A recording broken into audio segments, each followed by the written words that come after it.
Oke, assalamualaikum warahmatullahi wabarakatuh. Yuk bonceng, semoga kalian sehat selalu biar kita bisa riding bareng gitu kan.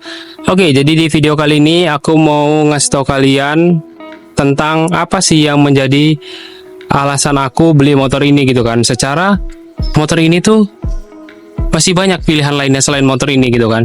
Dan dari beberapa dari kalian nanyakin ke aku, bang kenapa sih bang harus Soul GT gitu, nggak yang lain gitu. Nah, aku bahas satu persatu dulu ya. Mungkin akan aku bagi jadi 5 aja alasanku kenapa aku ngambil motor ini. Jadi yang pertama itu adalah karena motor ini tuh spare partnya melimpah gitu kan.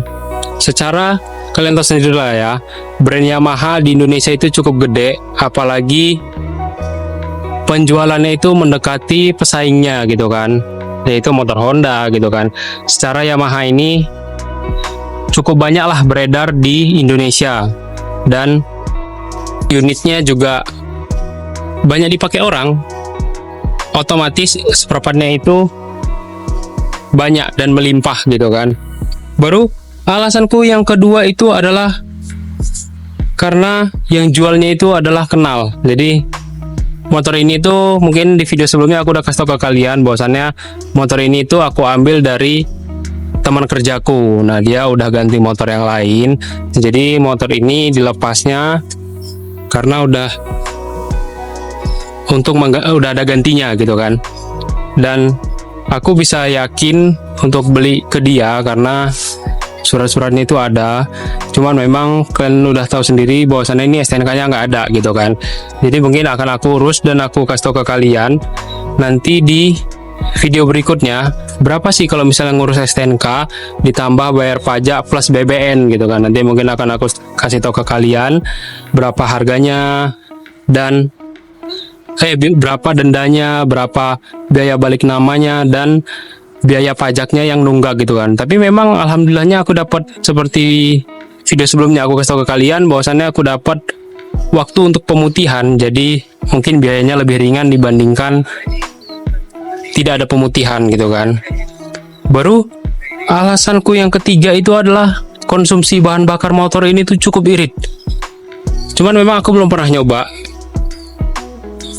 metode full to full karena motor ini belum lama banget aku pegang dan aku juga belum sempat bikin videonya. Cuma nanti mungkin setelah motor ini diservis total akan aku kasih tahu ke kalian berapa sih konsumsi bahan bakarnya ini motor ini. Tapi aku nggak janji karena ya namanya kegiatan orang kerja ya, pasti ada aja waktu-waktu senggang yang harus dilakukan kegiatan lain gitu kan. Untuk konsumsi bahan bakarnya sih beberapa kali aku pakai itu cukup irit. Kalau perkiraanku sih sekitar 1 liter 45 kilo atau bahkan lebih. Tapi nanti kita coba lagi setelah diservis karena kan memang mesinnya ini belum ku servis dari pertama kali aku ngambil. Jadi aku kebanyakan bikin videonya dulu supaya jangan gimana ya? Supaya sebelum aku perbaiki kalian tahu kondisinya gimana gitu kan. Nah, baru alasanku yang keempat adalah motor ini itu adalah motor matic. Nah, kalian tahu sendiri kalau misalnya aku itu biasanya pakai Honda Supra Pit New tahun 2006 atau 2007 gitu, aku agak lupa. Nah, motor itu kan motor bebek ya. Secara untuk daya angkut barangnya itu masih kurang dibandingkan motor matic gitu kan. Secara motor matic itu punya deck yang ini bisa di space untuk barang, ditambah lagi bagasi, dan dia nggak menggunakan rim pedal gitu kan, rim di kaki. Jadi bawanya itu lebih mudah dan kita nggak perlu nggak perlu ngoper-ngoper gigi, dan itu otomatis mempermudah gitu kan. Itu juga yang menjadi pertimbanganku kenapa ngambil motor ini gitu kan.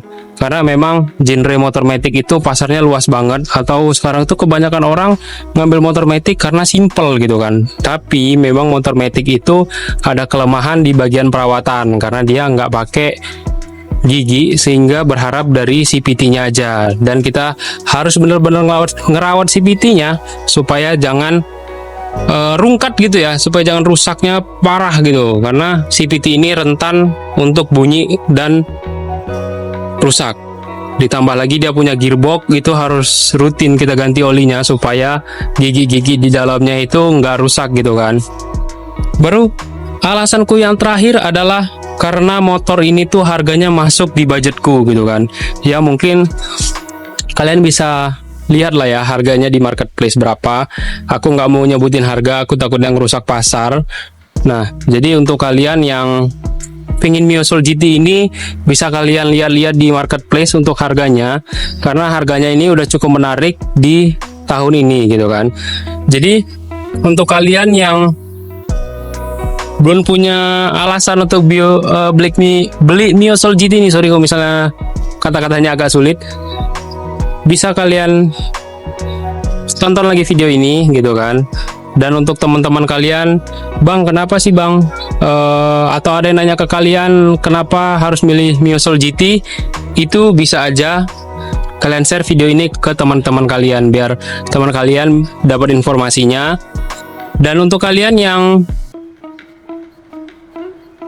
punya info atau istilahnya bang bikinkan video ini dong bang, atau spillkan video ini dong bang, nanti bisa aku taruh di Instagram atau di short YouTube untuk kalian tentang baik itu tutorial ataupun konsumsi bahan bakar ataupun yang lain tentang motor ini ataupun motor yang lainnya yang ada di rumah gitu kan. Nanti atau ada punya temanku bisa aku pinjam biar aku infokan ke kalian informasi-informasi yang kalian butuhkan gitu kan. Dan untuk kalian yang belum subscribe, bantu aku subscribe biar aku lebih semangat lagi.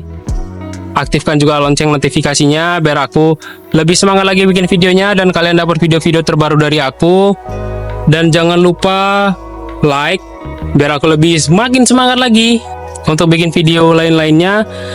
Jadi nggak usah lama-lama lagi. Terima kasih sudah menonton sampai akhir. Salam riding.